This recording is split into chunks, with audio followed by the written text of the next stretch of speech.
Que Jesus nos abençoe e nos proteja. Eu trouxe para a nossa reflexão, na manhã de hoje, um tema que é certamente um dos mais cruciais, um dos mais importantes na vida das famílias, dos seres humanos que de alguma forma tenham sob sua tutela, sob sua responsabilidade, a criação de almas, a criação de filhos, e não necessariamente filhos no sentido usual da palavra, mas filhos, sobrinhos, netos, criaturas tuteladas.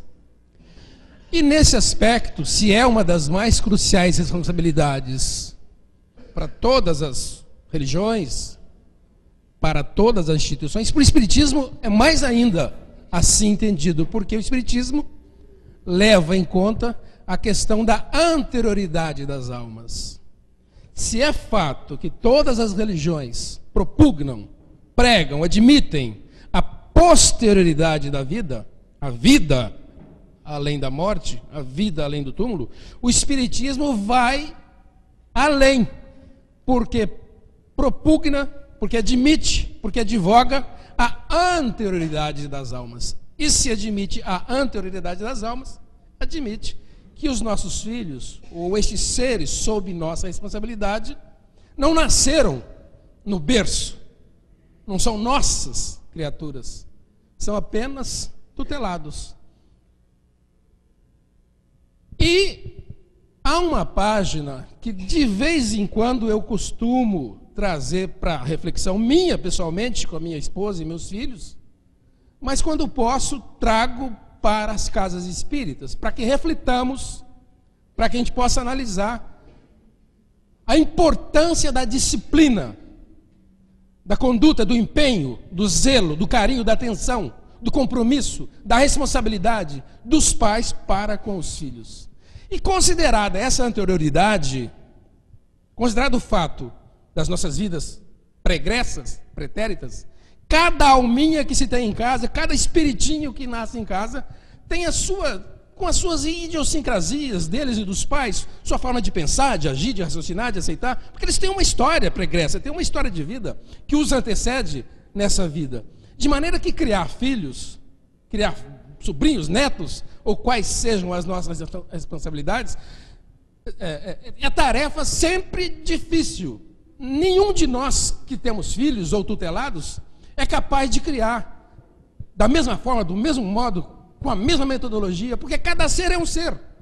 Cada criatura tem a sua índole, as suas tendências, as suas experiências, as suas vivências, herdadas de inúmeras vidas anteriores. Esta página está narrada, está contada no livro Luz no Lar e outros, mas nesse em particular, que é um livro psicografado por Chico Xavier e de autoria de Irmão X, ou, como quisermos, de Humberto de Campos. E para que nós não percamos a sutileza, o peso e o drama do relato de uma mãe, nós vamos ler a sua história. Essa história começa, como o título fala, com uma mãe que, ao ter o filho nascido, apressou-se em elaborar, escrever, redigir um álbum. Antigamente fazia-se muito isso, mas ainda hoje é comum os pais, especialmente as mães, lançarem mão de um relicário. Relicário é uma palavra antiga, isso do tempo meu e só do Dorival. Acho que ninguém conhece essa palavra, né? Relicário. A gente usava isso, mas usualmente usa-se álbum. A nossa filha mesmo faz isso. Ela vai registrando no álbum, desde o nascimento, e muitas mães fazem, as historinhas das crianças, as passagens, as suas tiradas inteligentes, as suas peripécias. E essa mãe, Dona Silvéria, fez isso, e nós vamos então ler a experiência da Dona Silvéria. Sobre a penteadeira de Dona Silvéria, Em seu quarto estava um álbum repleto de fotos com a enternecedora história, com a tocante história, com a dramática história que ela mesma tinha escrito. 16 de janeiro de 16 de outubro de 1941, ela escreveu: meu filho nasceu, estou jubilosa, parece um tesouro dos céus nos meus braços. Dias depois, pedi a Jorge, marido dela, um berço de vime. Afinal, o menino é belo demais para dormir num leito simples. Curioso, Jorge, desde que nos casamos, nada reclamou, não costumava reclamar. Agora diz que exagero, que devemos pensar nas crianças órfãs, abandonadas, sem tutela.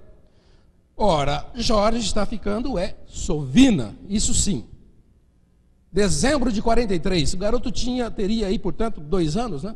Ele nasceu em 41, em outubro, nós estamos agora aqui em dezembro, 2 anos. Mauricinho adoeceu, recorremos a 6 médicos. Outro dia, o médico, o pediatra, pediu para eu deixar de amamentar meu filho, para que eu o faça abandonar a chupeta. Anunciou, arrogante, solene, que a educação das crianças, dos nossos filhos, deve começar tão cedo quanto possível. Ora, essa é boa. Que o médico, o que é que ele tem com isso, com a vida do meu filho? Por que ele tem que se intrometer? Eu amamento e dou a chupeta ao Mauricinho enquanto ele a quiser. 44, 2 anos e pouco. Mauricinho arranhou de leve o rosto da empregada. Coisa de criança. Jorge agastou-se comigo por não repreendê-lo. Frisou que os pais são responsáveis pela orientação dos filhos diante de Deus. Tentou explicar-me a teoria da reencarnação, dizendo que a criança é um espírito que já viveu vidas anteriores, quase sempre voltando ao lar para sua remissão, para a remissão de suas culpas. Que maluquice! Segundo Jorge ainda, nossos filhos são companheiros, cúmplices de vidas anteriores, que voltam até nós, que regressam nessa vida, aguardando corrigenda e também renovação. Deu-me vontade de rir na cara dele. Antes do casamento, Jorge já andava enrolado com espíritas. Reencarnação, balela.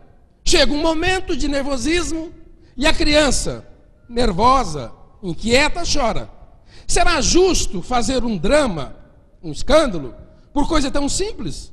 Espancar a criança simplesmente por essa razão? Como é interessante, fazendo uma breve pausa, a questão da visão, né? De repente, um dos cônjuges pede disciplina e corrigenda e o outro entende espancamento. Até onde a gente leu, e até onde nós vamos ler, o Jorge, o marido, não falava em espancar, que é um absurdo. Ele falava em corrigir, ele falava em disciplina, mas isso é interessante para nós, pais, avós, tutores. Bom, voltando à página. Março de 46, o garoto agora tem 4 anos e meio. Jorge me trata como se eu fosse irresponsável. Às vezes eu tenho a impressão de que Jorge é inimigo do próprio filho. Alegou que estou deixando o nosso filho, Mauricinho, crescer como um pequeno monstro. Que palavra horrível. Tudo isso porque ontem jogou querosene num cão e pôs fogo. O moleque era um capeta, né? Fiquei triste, mas meu filho é um anjo. Talvez julgasse que o fogo consumisse e acabar com a sujeira do cão. Abril de 48, 7 anos e um pouco mais. Maurício quebrou pratos, fez birra, atirou um copo no rosto da cozinheira, machucando-a levemente, o que me fez levar a cozinheira ao hospital. Jorge queria castigar o menino. Discutimos. Chorei muito e estou muito infeliz. 9 anos. Dona Silvéria escreveu isso no álbum dela, que conta aqui o espírito que está escrevendo, Humberto de Campos, conta ele que estava lendo o álbum. Esse álbum estava em cima da escrivaninha no quarto da mulher. E os espíritos, quando chegaram, Humberto de Campos ficou lendo o álbum, estava lendo essa história. 9 anos. Nesse dia 5 de setembro, o garoto tinha 9 anos, ela escreveu assim: agora foi a professora de Mauricinho. Veio incriminar meu pobre filho como se fora o diabo. Atrevida. Expulsei-a de casa, que cuide dos filhos dela. 52, 10 anos e pouco. Meu inocente Maurício, perseguido pela má sorte, já foi expulso de 3 colégios. Estou falando que o moleque era da pá virada, né? Jorge disse cansado, esgotado, desiludido. Falou no internato de correção. Prefiro o desquite a qualquer ideia de punição, que, aliás, não concordo. Aqui, Humberto de Campos usa uma expressão antiga que já não se usa mais, né? Internato de correção. Isso parece uma coisa policial. Antigamente era comum esses tais internatos. Os pais internavam os filhos nas escolas, geralmente conduzidas por padres, e os filhos, ou no Brasil, ou no exterior, eles tinham uma vida com muita disciplina, muito regrada. Era muito comum isso. Será que meu filho, tão meigo e tão bom, só encontra amor e refúgio comigo? Quero que ele, meu filho, cresça livre, cresça sem complexos, sem traumas e seja independente. Quero que Maurício seja feliz. Mais uma breve pausa.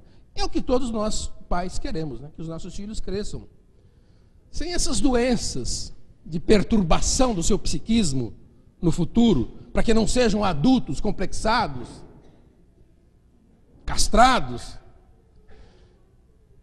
Mas há meios e meios, a doutrina espírita em especial nos diz isso, de nós lidarmos com as dificuldades dos nossos filhos, sempre com a ideia de que são criaturas compromissadas conosco e com o passado delas mesmas.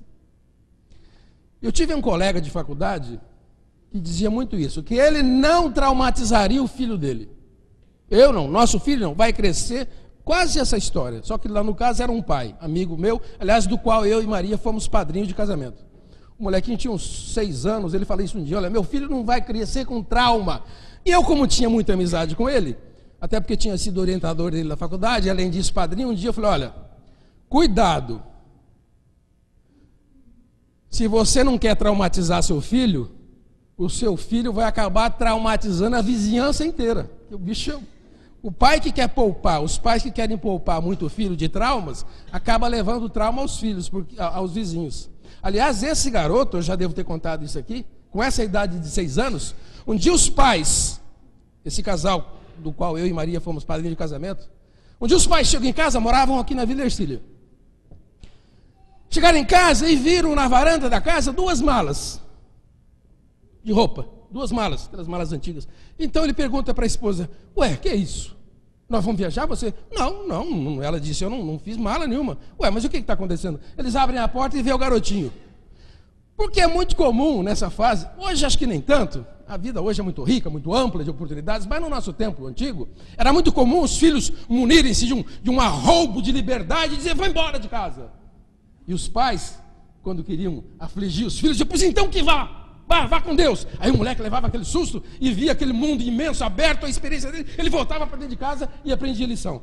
Esse era um capetinha mesmo, que ele disse assim: pai e mãe, fora de casa os dois. Ele era mais inteligente, ele não disse: eu vou embora. Ele disse: fora os dois. E tomou cuidado de fazer a malinha dos pais. Olha, criar filhos, criar essas coisazinhas que Deus nos põe às mãos. Diz no Evangelho segundo o Espiritismo, Santo Agostinho, que foi um dos auxiliares na redação do Evangelho, que colaborou com Kardec, que uma das mais graves experiências, uma das mais graves dores, um dos mais graves sentimentos que nós vamos sentir no mundo espiritual depois de desencarnados, vai ser olhar para trás e rever o que nós fizemos, a educação que nós demos aos nossos filhos. Alegria ou tristeza? Benesses ou remorsos? De acordo com a educação que lhes demos. É complicado. Bem, agora o garoto já tem 15 anos. Jorge quer empregar nosso filho numa casa de móveis. Disse que Mauricinho precisa de disciplina. Absurdo! Nós temos o suficiente para garantir a ele segurança, liberdade. Por que trabalhar? 15 anos e pouco. Jorge adoeceu. O pai do garoto, esposo de Dona Silvéria. Tem o coração fatigado e hipertenso. Anda triste, acabrunhado com as calúnias que fazem contra nosso filhinho. Amigos ursos dizem que Maurício, em vez de ir à escola, tem sido visto nas ruas em companhia de vagabundos, que foi visto furtando e usando drogas. Pobrezinho, diz a mãe, escreve a mãe. Ele necessita de ambiente para os seus estudos. Se chega de madrugada em casa, é porque precisa de auxílio dos seus colegas nas residências em que se reúnem com os livros.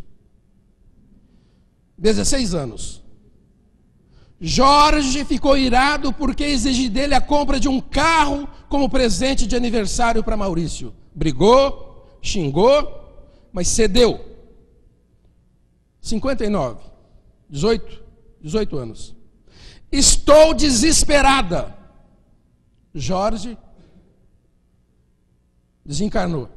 O corpo foi sepultado ontem. O garoto tinha 18 anos, né? Morreu. O pai, desencarnou o pai.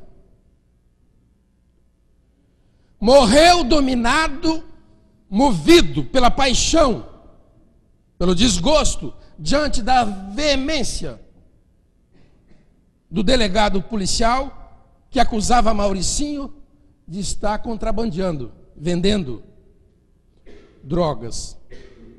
Se preciso, processarei o chefe policial truculento. Ninguém arruinará o nome de meu filho, que é um santo. Ó, meu Deus, como sofrem as mães. Em 1960, duas senhoras, duas vizinhas, vieram até a minha casa dizendo que Mauricinho lhes havia roubado as joias. Mentira, mandrionas, velhacas, preguiçosas. Isso aqui é mandriona, né? Queriam o meu dinheiro. Maurício não desceria semelhante baixeza, não faria um gesto desse. Afinal, ele tem mesada, tem recursos fartos, recebe de mim dinheiro mensalmente para o seu sustento e para o seu custeio.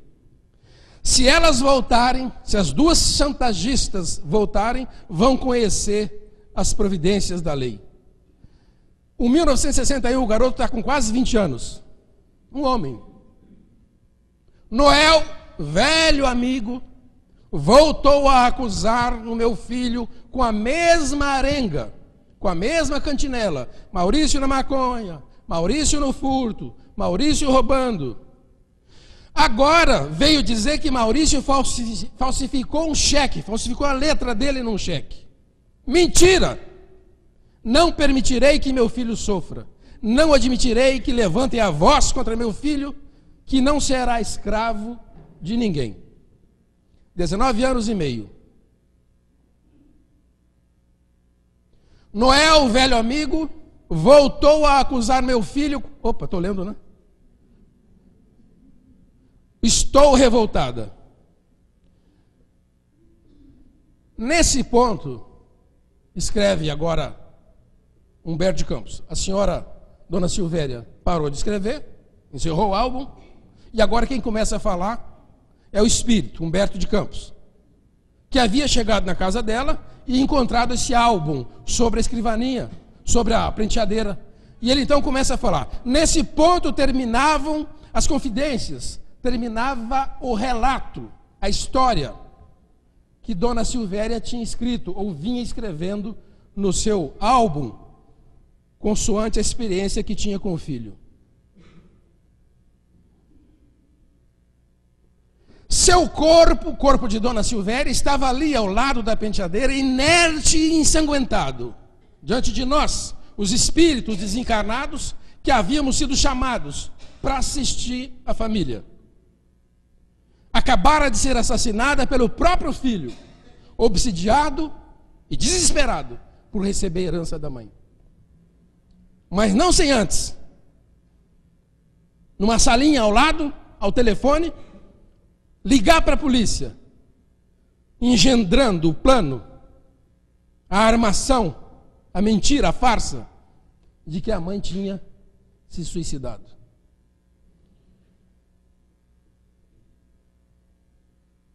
Só para um momento de descontração. Antes do momento, uma frasezinha rápida. Para todos nós, pais, e para nós todos que sejamos candidatos a pais, e para todos nós que já somos pais e vamos voltar à experiência de ser pais, como avós, que é o meu caso e minha esposa. Tenho uma netinha de 4 anos. Nós temos uma netinha, uma por enquanto, de 4 anos. Alerta para todos nós, pais, ou que venhamos a ser pais. Essa história não tem nada de inverossímil.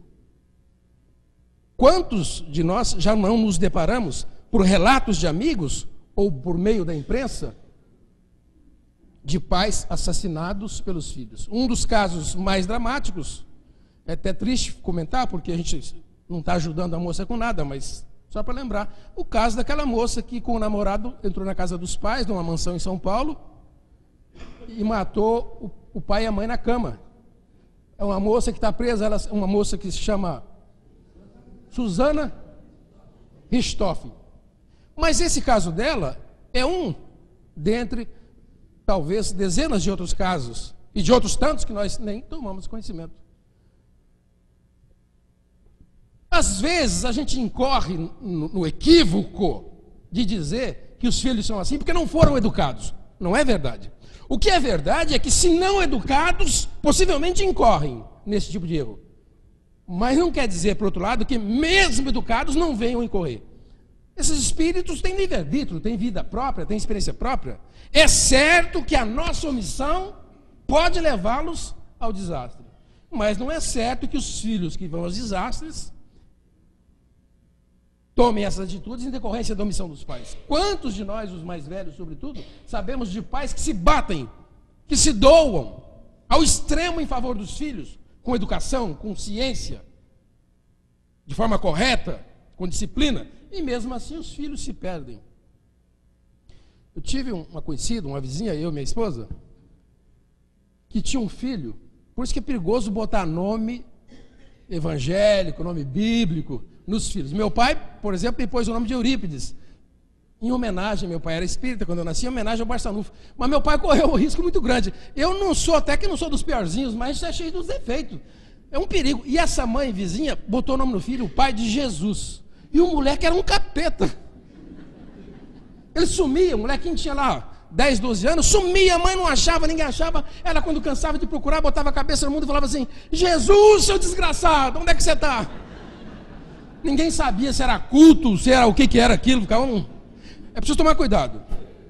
É preciso muito cuidado.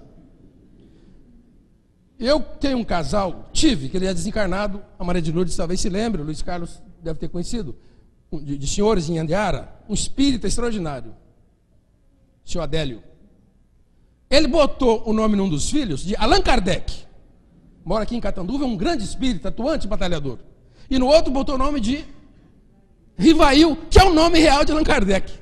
Um filho chama Rivail, porque, como se sabe, Allan Kardec é pseudônimo de Hilder, eu memorizo como Hilder, como Hippolyte Denizar Rivail. Esse é o nome de Kardec, ou Rivail em português. Pois ele pôs o nome no mais velho de Allan Kardec e no outro mais novinho de Rivail. O Rivail eu não tenho notícia dele, mas o Kardec desencarnou. Mas O Rivail desencarnou. Mas o Kardec, que é um grande amigo, quando eu vou com a Maria fazer palestra em Catanduva, ele larga os trabalhos e vem ao nosso encontro. Até porque fomos amigos de infância. Mas é um perigo essa coisa de botar nome evangélico nos filhos. Bom, e para o momento de descontração é esse aqui. Olha que coisa linda. A reencarnação existe. Aquela coisinha fofinha no centro da foto é a neta mais linda do mundo. Chama-se Catarina. Eu estou brincando, mas eu quero dizer o seguinte: como Deus é sábio, como a misericórdia divina é sábia, me dá a chance de remissão dos meus erros. Eu acho até que por excesso de disciplina, na figura de auxílio de reeducação da minha neta. Quando eles vêm em casa nos visitar, minha neta, como é natural, tem 4 anos, ela faz lá algumas, minha filha é bem centrada, alguma coisa, alguma estripulia, e eu falo alguma coisa, a minha filha volta assim para mim e fala: pai, quem te viu, hein, pai? Porque ela foi criada. Certa feita, essa minha filha, ela é que está atrás dela, a mãe é que está atrás dela. Ela tinha 2 aninhos de idade e nós havíamos acabado de receber um outro filhinho. Nosso Roginho tinha acabado de nascer. Então é natural, uma criança com 2 anos, menos de 2 anos, morre de ciúme daquela coisinha fofa que está no colo dos pais. Então essa filha nossa aí, a Vivian, estava morrendo de ciúme. E num lance, num ímpeto de raiva, de desespero, ela estava com um jogo de baralhos na mão no quarto nosso e jogou aquele pacote de baralho, esparramou aquelas cartas de baralhos pelo quarto todo, foi debaixo da cama. E a minha sogra, a mãe de Maria, estava lá acudindo Maria, porque estava com o recém-nascido. E eu então, indignado, falei para minha filha, mãe dela: vai catar tudo. E ela: não cato. Eu falei: se não catar, o papai vai bater na bundinha. Não cato. Sabe o que minha sogra falou? Eu nem sabia o que era ser avô, eu ainda era candidato a pai, né? A minha sogra falou assim: Eurípides, deixa que eu cato. Eu falei: dona Adilina, a senhora acha que eu vou deixar? Ela vai catar. Aí quando a minha filha agora vem com a nossa netinha, eu falo: filha, deixa que eu cato. Eu falo: pai, eu advogo o pensamento espírita de que antes pecar pela sistemática educação, pelo apego, pelo zelo, do que pela omissão. Espancar não, bater não. Eu tenho alguns remorsos na minha vida. Na mais velha, nela mesmo, eu dei uns tapinhas na polpa dela. Às vezes, no do meio, acho que nunca bati. E na caçula, então. A caçula, um belo dia, estava mal na escola, nossa caçula, e falou para a professora dela: ai, professora, não escreva esse bilhete para o meu pai não, porque meu pai me bate. A professora me ligou: Eurípides, você bate na Michelle? Eu falei: meu Deus do céu, são os capetinhas mesmo. Mas eu entendo que nós temos que fazer marcação cerrada, dura, sistemática. Porque eu tenho dito, eu digo para os meus filhos, e como professor ao longo de 40 anos, tratando com universitários, eu nunca me equivoquei contra esse pensamento. Amor de mãe é insuspeito. Nem digo dos pais, deixa até os pais do lado. Amor de mãe é insuspeito. Eu digo para meus filhos, dizia, porque hoje são criaturas, são pérolas que Deus colocou em nossas vidas. Mas eu dizia quando eram pequenos: se a mãe disse sim, é sim. Se ela disse não, é não. Porque amor de mãe não tem reprimenda. Amor de mãe visa sempre a remissão dos filhos. E assim eles cresceram, e assim parece que minha filha cresce, educa a minha neta. Acho que é assim mesmo. Não tenhamos medo. Amor não machuca, amor não traumatiza. Quem traumatiza é a educação que nós deixamos de dar e que eles vão receber lá fora. Isso é espiritismo quem diz, isso é espiritismo quem fala. Eu vou parar por aqui, mas antes, de uma forma talvez até inabitual, sem querer quebrar a praxe do centro, de forma bem rápida e concisa, eu faço aqui um convite. Alguns dos presentes, nós temos aqui pessoas, numa plenária dessa muito grande, espíritas mais antigos, mais novos, neófitos, pessoas que não são espíritas. Certamente aqui nós temos acompanhantes, namorado que veio com a namorada, marido que veio com a esposa que veio com o filho que veio, que não necessariamente são espíritas. Possivelmente aqui nós temos bastante pessoas assim. Então, com muito zelo e com muito cuidado, para a gente não ferir a suscetibilidade dos outros, para a gente não oferecer gratuitamente o conceito espírita, que não interessa aos outros, interessa a nós. Emmanuel tem uma frase lapidar: cuidado, Emmanuel diz, para nós espíritas. Antes de cogitar da educação, antes de você pensar na educação, antes de você imaginar na luz dos outros, clareie-se a si próprio. Então, espírita não faz propaganda, não é gratuito, não faz proselitismo. Vamos cuidar de nós. Todavia, com zelo e cuidado, eu faço um convite. Alguém dos presentes gostaria de falar 30 segundos a respeito desse tema? Da casa ou não? Só se levantar e se manifestar. Eu faço igual como eu sou professor. Se ninguém fala, eu falo. Ninguém quer falar. Há algum exagero nessa história? Não há. São os casos desses que a gente vê cotidianamente. Portanto, resta-nos pedir a Jesus, aos nossos anjos guardiães, benfeitores, compromissados com essa educação dos nossos filhos, para que saibamos, nos momentos de provação, educar nossos filhos. Amor incondicional, como devem proceder os pais. Amor incondicional. E se um dia bate na mãe ou no pai o pensamento do remorso pela disciplina que dá aos filhos, esqueça. Amor de mãe é insuspeito. Que Jesus nos abençoe e muito obrigado.